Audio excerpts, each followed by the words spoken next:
রোজ রোজ নিশ্চয়ই তোমরা আমার মুখ দেখে বোর হয়ে গেছো, তাই আজকে বাবাকে বললাম তুমিও হাই করে দাও। আজকে তোমরা ব্লগের থেকে বেশি দেখতে পাবে what I it in a day, কারণ সারাদিন আমি খেয়েই কাটিয়ে দিয়েছি। দেন স্নান করে রান্না বসিয়ে দিয়েছি। লাঞ্চে ছিল ডিমের ঝোল।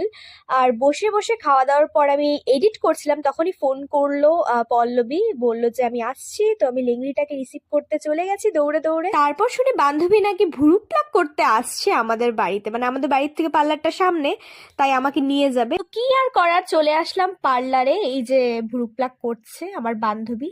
তারপর এখানের যে মানে ওনার, যার পার্লার, তিনি বলেছিল একটু দেখাতে পার্লারটাকে, তো আমি দেখিয়ে দিয়েছি। তো খুব খুশি। আর এখানের ইনসিডেন্টটা কি তোমাদের বলছি। এই যে বান্ধবী এই বড় ড্রামটা নিয়ে আসছে 1 লিটার তেল নেওয়ার জন্য। তারপর আমরা বাড়ির দিকে রওনা দিলাম। বাড়ি গিয়ে জানতে পারলাম যে আমার ভোটের কার্ড এসছে অনেক দিনের অপেক্ষায়। তারপর এখানে আমি ওপেন করে নিচ্ছিলাম। এটাকে কি বলে কমেন্টে জানাও। আজকের জন্য দ্যাটস ইট, দেখা হচ্ছে অন্য কোনো ভিডিওতে। টাটা।